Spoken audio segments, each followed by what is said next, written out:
still show its face. You can't hide from your mistakes.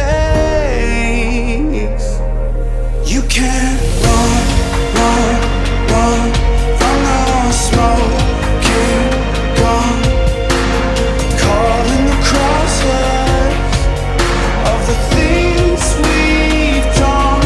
There's no hiding place, not a secret safe. What is lost will be found when the truth hunts you down. Welcome to our local commentary. Political analyst Ford O'Connell is with us as we discuss the beyond belief happenings around the state and especially here in Southwest Florida. I'm Smokin Joe, and this is the Cracker Culture, the podcast for real Floridians. Ford, I feel as if I'm living in a Jerry Springer episode. Things are getting crazier by the minute in Lee County. And not to take anything from Collier, some pretty outrageous things are happening there as well. I'd like to start with former council member Mr. Joseph Gambino. He was arrested, and rightly so. And I would like to, because the facts haven't come out. They are really trying to keep this a little more hush-hush than you would think. Mr. Gambino claimed that he was jogging. A stray dog had attacked him, and he went home, got a pistol, come home, and shot from his car toward the stray dog and hit a dwelling. Now, the story that was initially said in the police report is that Mr. Gambino approached a group of children who had been leaving food out and feeding this dog that had been, because it got displaced during the hurricane. And they claimed that Mr. Gambino was being very loud and vocal to the children. Now, I look at that and I know that my dogs, if you come and you're mouthing to one of my daughters, you're probably going to get ate. And so the story that's on the children's side is that the dog did go after Mr. Gambino for yelling at him. Now, I don't fault Mr. Gambino for defending himself against an animal attack. But I do fault him to take the initiative to drive home, or to jog home, go get a gun and come back and fire a gun in the city limits towards an animal and hit a dwelling. I mean, if I fired a gun in the city dwelling, it's a felony. Yeah, look, I think you're right. Regardless of the allegations, whether they're one way or the other, what seems to be settled is that Mr. Gambino went home, got his gun, fired from a car, and hit a dwelling in a residential area. That's not good. You got to be smarter than that. You can't do it. As I understand, there might have actually been someone in that dwelling, which also tacks on some other issues for the children. Exactly. That's my point. It's all bad news across the board. You can't do this. You're going to have to be held accountable. And, whatever it is that triggered that, you got to be smarter than that. You have to recognize, particularly for someone who's seeking public or sought public office, you got to do better. I just don't understand why he couldn't rationally think, okay, there's a stray dog. There's an easy solution I call animal control. I'm done.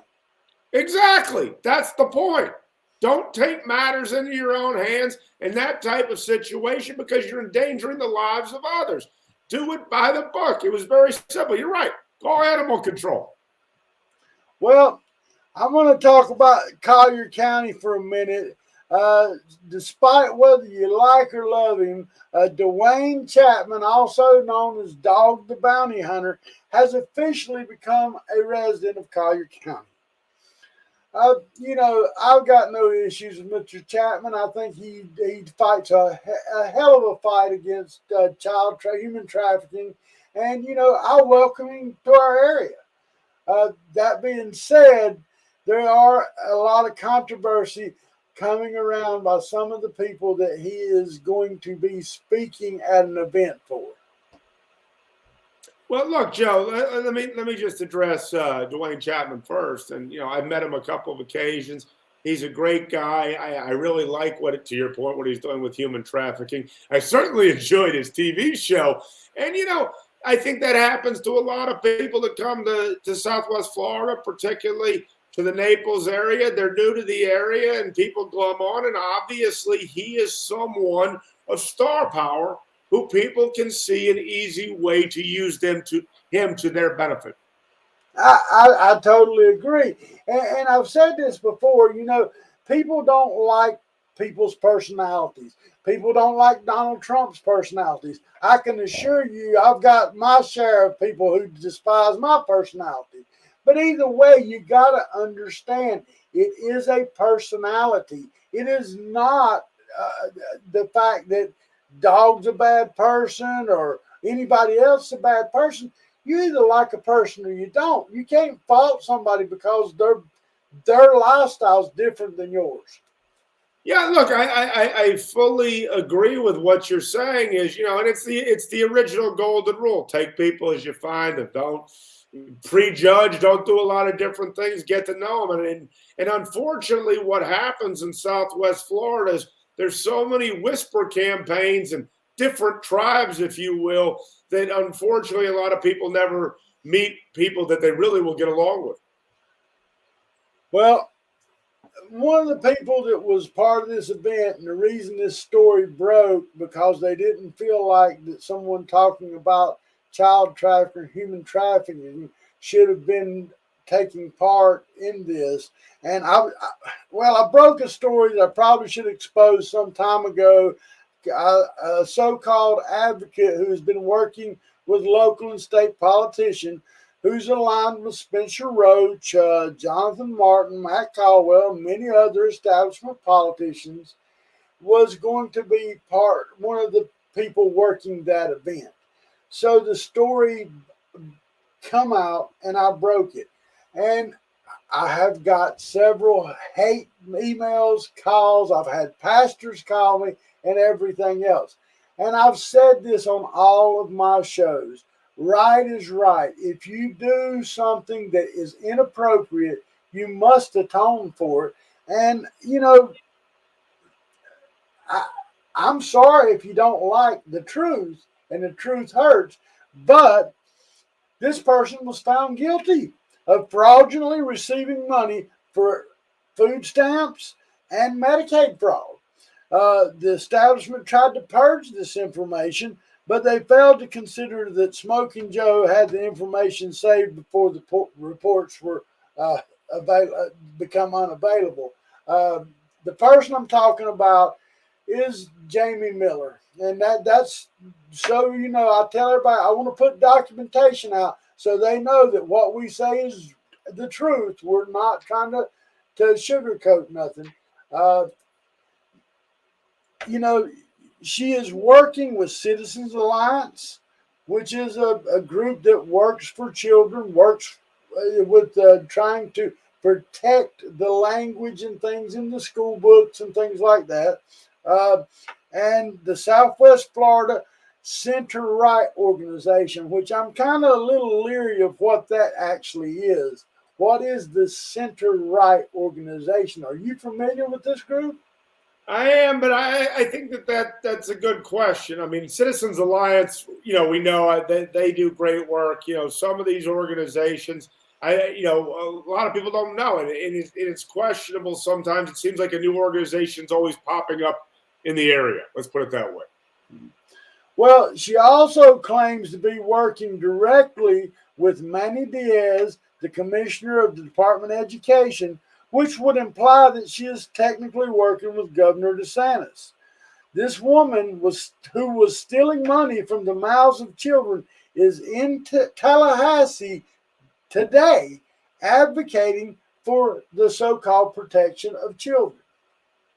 Look, I think that bringing this to light and allowing people to make their own decisions is important. I mean, look, I'm not a psychologist. I can't say enough about this person, but I will say that it's important to bring the information to light and let people make their own decisions. But it seems like she's got some hooks into some people. Well, she definitely is used, and now here's the thing, and I want to put this out. Charged with the fraud for over $20,000. She was never incarcerated, and the charges were nolla prosecuted. And you've been a lawyer. I'm not one, so that's why I brought that up there. And this was so she would never have a felony on her record. It seems funny the day that this actually come to place, because all along before she got this nolla prosecute or prosecute, she was working with establishment Republicans. And I want to show you the final judgment. And the date is very, very suspect. Yeah, the August date seems to be right around primary time. Yeah, look, I can't, to your point, all of this is things that people should know. There seems to be a suspect sweetheart deal here. But again, I don't know that for a fact, but based on the information that you keep bringing to light, there seems to be, how shall I say, some smoke where the fire is. Well, and here's the thing, and this is one of the things that gives Democrat credit, or that there's so-called privilege. 4 years ago, there was a bus driver who was accused of food stamp fraud. Now, we know bus drivers don't make much money. And the woman admitted what she had done, and she stated her claim that she would pay the money back. She was on hard times trying to feed her children. She was prosecuted.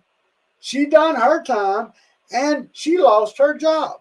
Why did she not have the same privilege that Miss Jamie Martin had? I agree with you. It seems to be two systems of justice. And the other thing is I really, really detest welfare fraud, because when you exploit social programs, you're hurting everyone, because it's meant for the people that really need it. We all want to have kindness in our heart, but when they're being abused, you need to honestly throw the book at people, because this should not be tolerated in any shape or form. Well, I just, I don't think it's right. Now, and she's doing, and look, I had a pastor call me who I respect, and he said, well, she's doing a lot of good work. And so I asked the pastor, I said, should I put my morals on hold because she is trying to atone for her sins? I don't feel like she's really done nothing for the children. I feel like that she's a grifter, and I feel like everything she's done, and it shows, she is at every event with every political establishment person that you can go to. You'll see her there. She's everywhere. This is a person that is seeking political attention. Well, when you seek political attention, your life is opened up to a wider microscope. And people need to know, because when people, you know how it is in Southwest Florida, when people start attending political events, one of two things. If they're not regular attendees, they're either looking for a position in the government, or they're looking to run for office. And when people run for office or become government employees in the true sense of the word, then guess what? Their lives are opened up to, down to the microscope level. And I think that that's important to point out. When you seek political attention, you're going to bring some more scrutiny. Well, I'm going to go ahead and move on to some of the things that I've been very involved with, and we all know about my dealings with this local school board here. And I'm just going to break some information that just come out. The transportation supervisor, Travis Kirby, just stepped down. I think he stepped down because during Ian, that the school district had a protocol that everybody in the transportation department had to work until 3:30. Now, this was a supervisor. However, and he was getting paid, and these monies were provided, and I'm pretty sure by FEMA. This was a FEMA paid situation to make sure these people earned. Mr. Kirby not only worked for the school district, Mr. Kirby also held a job at Pepsi Cola. Now, the requirement to the FEMA money was these employees must work I think it's 5 days a week until 3:30. It does not explain how Mr. Kirby was on a job at Pepsi Cola every day by 1:30. So he was getting paid until 3:30 through the district, and he was getting paid from whatever time 1:30 on from Pepsi. And I think that money should be accounted for. He should have to pay back the money that he illegally received. I agree with you. I have no tolerance for double dipping on the government's dime. And I really don't like people who steal from the government because they say, well, it's not your money. It's all of our money. And we have to guard that. And you're absolutely right. When you have cases like this, you need to prosecute them for the fullest and make sure that you have restitution because, again, this is everybody's money and it needs to be guarded like it's the most important thing. And when people double dip on the government's dime, they need to pay the price. I have a lot more information, and I've had several whistleblowers reach out to me after I come out, get toward the board for their sunshine violation of selling the property, beach property, for under market value, remarkably maybe at even $1. And so I want to wait and talk about, because there is a lot more going on there. I don't know what it's going to take to eventually get an outside investigator. But after we done our show and after I spoke at the school board, I sent the school board's attorney, Miss Dupree Bruno, an email. And I have the email here, and it says exactly that I attached the show. And I clearly, never named a contractor or nothing. I just provided what I had, and I've sent her clips of what I sent her everything. I got this message back from Miss Bruno, and she assured me that they were going to look into it. Okay? Well, a message came yet again, which I had to put in two parts, and this is what she said. Now, let me just back up before I say the other part of this. After I sent Miss Bruno my first email, I had a source inside the district inform me that they called each board member in one by one.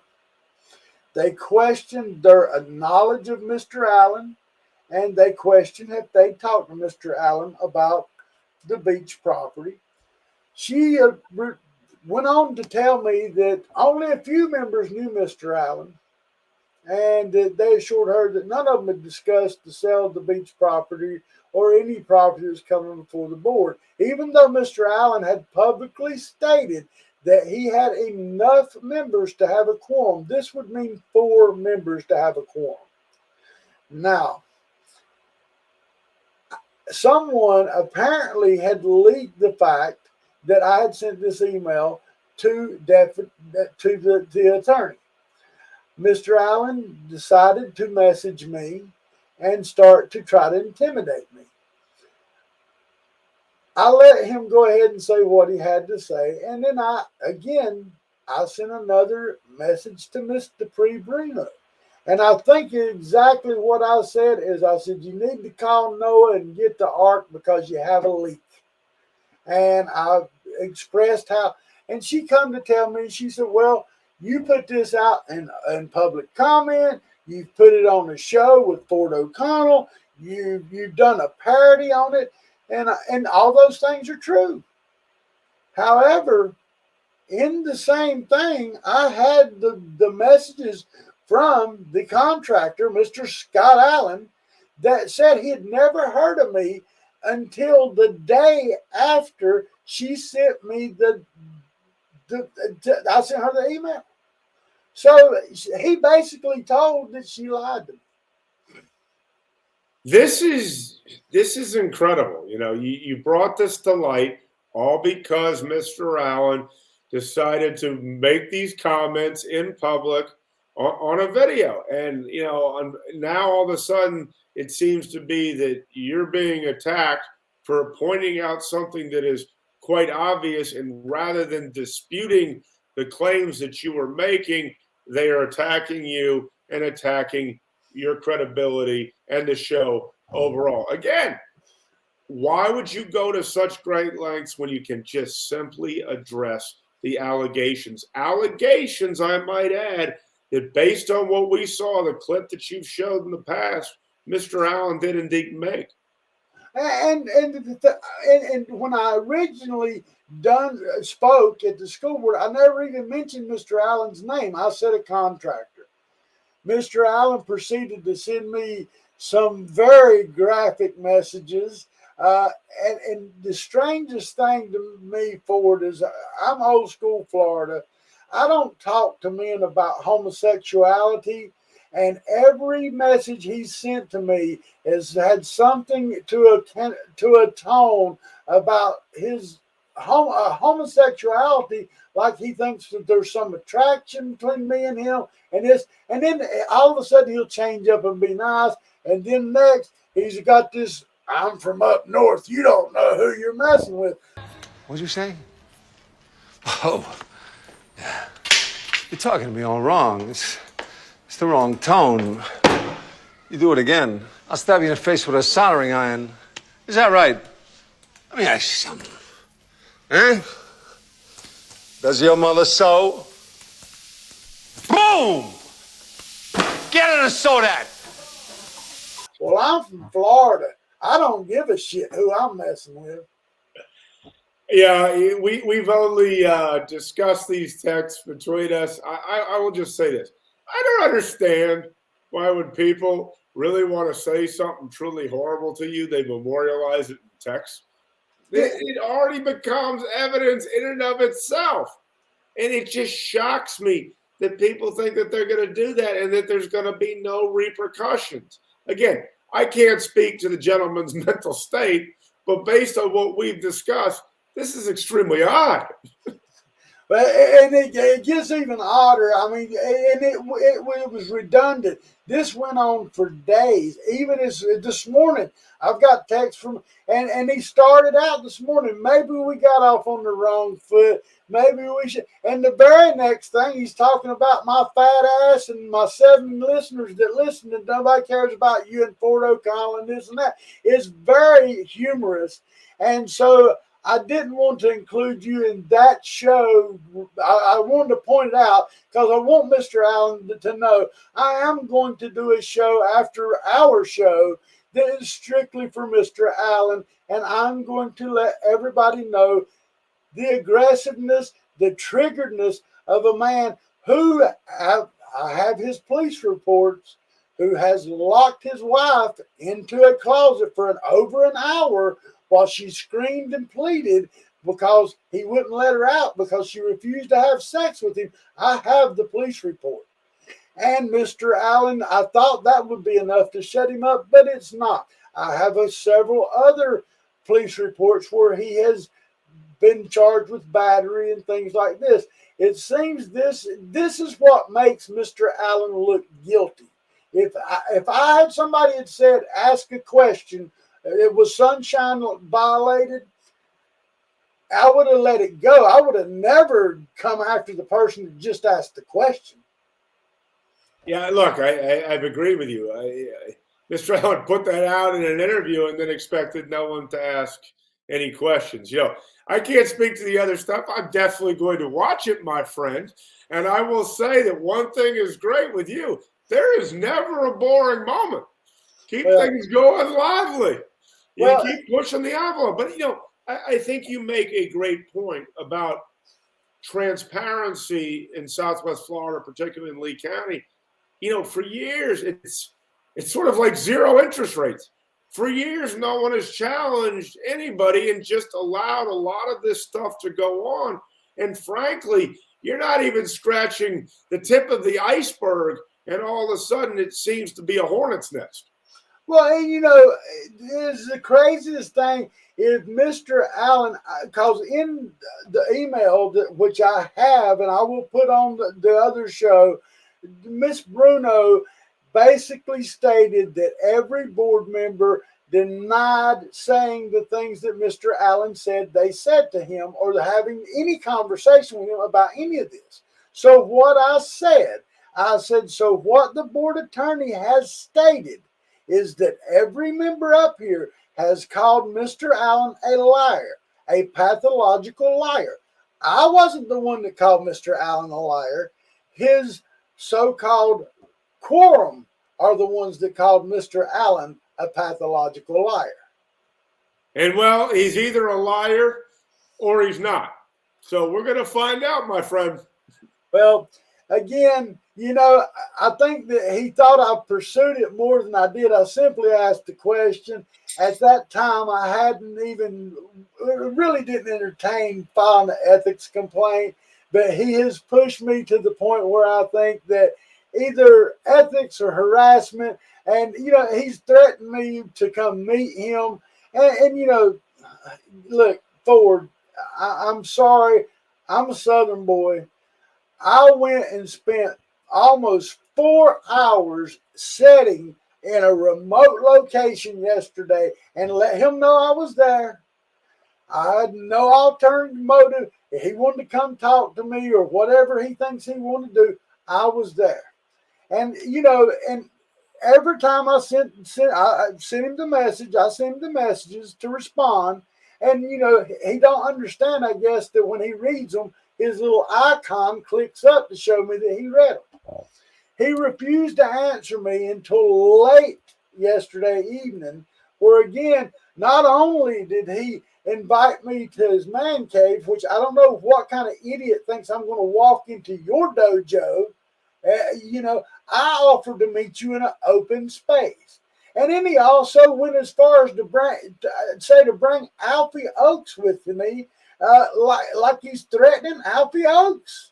And maybe that's not what he's doing, but when you're asking me to bring somebody with you and you're trying to intimidate somebody, I think that you get triggered a little bit too easy. And I said this on a live video.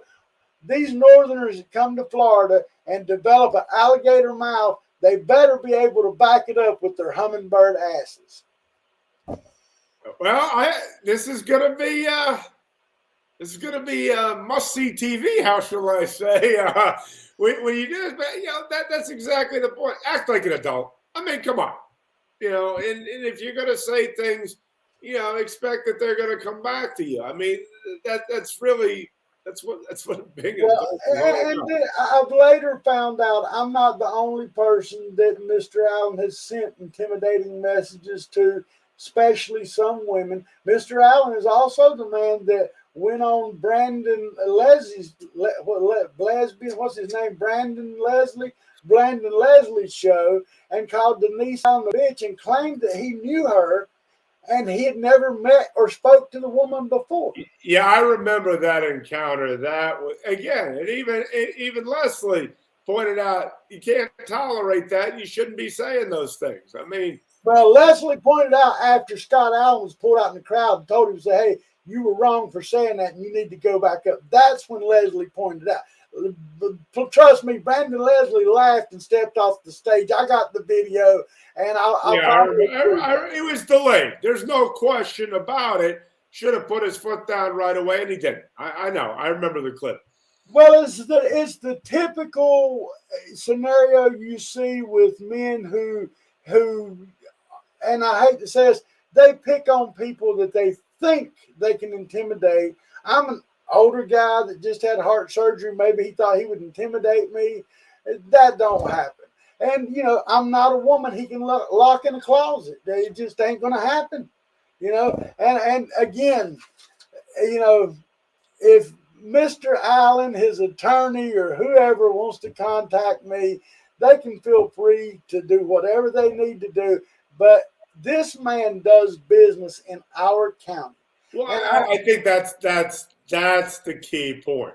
And Is what I want our residents and Floridians to know is the language that this man has used and things that said to me. And maybe the man does have some type of desire to explore his homosexuality or something. I don't know, but from the messages is clearly that that's all the conversation's about. look, So, if you're doing work for the county, what have we discussed? Same goes elected officials, same goes people working in the government, same goes with contractors. You need to know who's working on our community. So I think you're absolutely right to point that out, particularly given, I guess, the tete-a-tete you two have been having over the recent days. So I mean, and look, and you know that I've got a private investigator. I've had her look into him, and you know, of course, he don't believe that, but that's good with me too. He don't need to know. But the things I've found out, I think the public should know, because if you use this kind of language because you get upset because someone asked a question whether a law was violated, I think people of the public need to know exactly what this mentality of this man is and the way he talks to people. well, look, I think you're right. That's the point. Working for the county contractor, you should know the temperament. You should know about who you're dealing with. Look, I think you're absolutely right. Well, I'm going to finish up. I'm going to get off of that because I'm going to work on that show later. But I do want to bring up the fact it was leaked to me last night that Cape Coral, the Cape Coral City Council are having some issues. We've talked about the termination of Mr. Hernandez. He's made several allegations, and then supposedly a whistleblower come forward, and they are putting a motion on today's agenda against Council Member Patty Cummins. I've said before, I think people need to let this play out and see what's really going on, because there's too many people that have hostile reasons to keep this going on. And if Miss Cummings is guilty, somebody needs to decide. Shouldn't be the court of public opinion. And so that's one of the reasons why, and I spoke with Patty, and I actually, if she's guilty, she needs to pay the price. Same with Jamie Miller, or Jamie Merchant Miller, or whatever her name is. If you're guilty, you pay the price.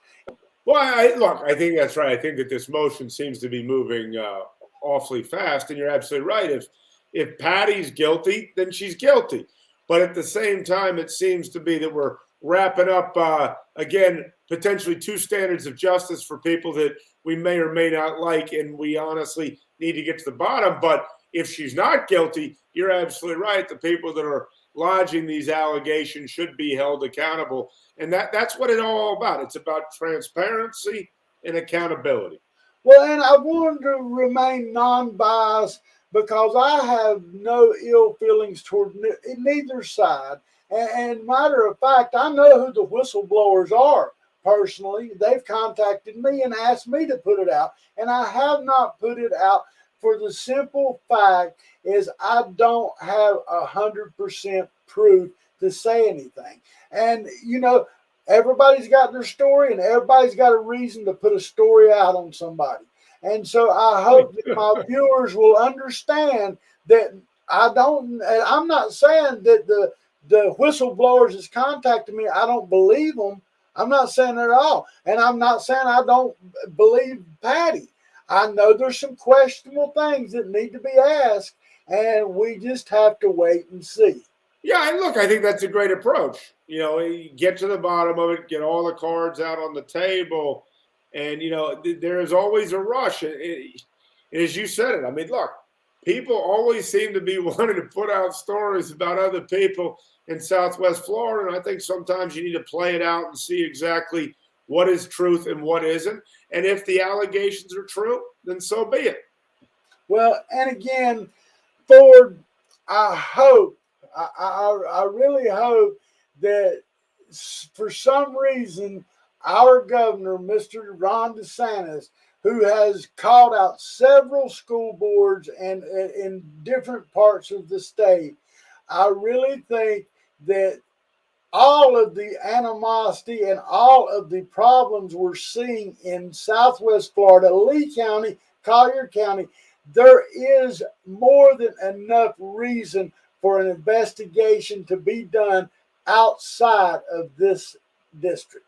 Yeah, you're absolutely right. There needs to be an audit, particularly of Lee County and the school boards, contracts, you name it, et cetera. And the fact that that's not happening is a little bit depressing. But again, hope springs eternal, my friend. Yeah. And I want to tell people next Monday in Collier County, they are going to be discussing the Pride event again and the drag queen show.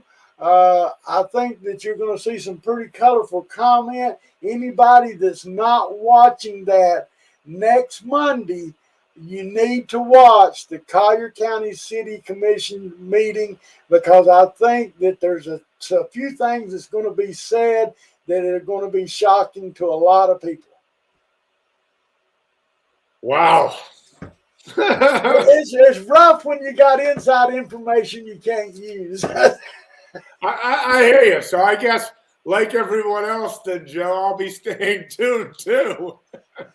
Ford, I always enjoy your knowledge and your content. You keep me grounded, and hopefully you keep me on the right side of the law. Hey, look, I hear you, but we have to be able to discuss some of these issues, because if you don't, they'll be buried. And I think it's important to discuss what goes on in our community, whether it's in Collier or Lee. Well, I do appreciate, Ford, every week that we get to talk. I look forward to it. I always enjoy our conversations. And yes, folks, Smokin' Joe is going scorched earth. That's not on Ford. That's on Smokin' Joe. So don't hold Ford accountable for my actions. Ford, I appreciate you, brother. You're a great friend and so knowledgeable. I can't thank you enough for coming on the show with me. You got it, my friend. Till next week. Till next week. Folks, we love you, Florida. I'm Smokin' Joe with Ford O'Connell for the Cracker Culture Podcast, the podcast for real Floridians. We love you, Florida. Love, peace, and gator grease.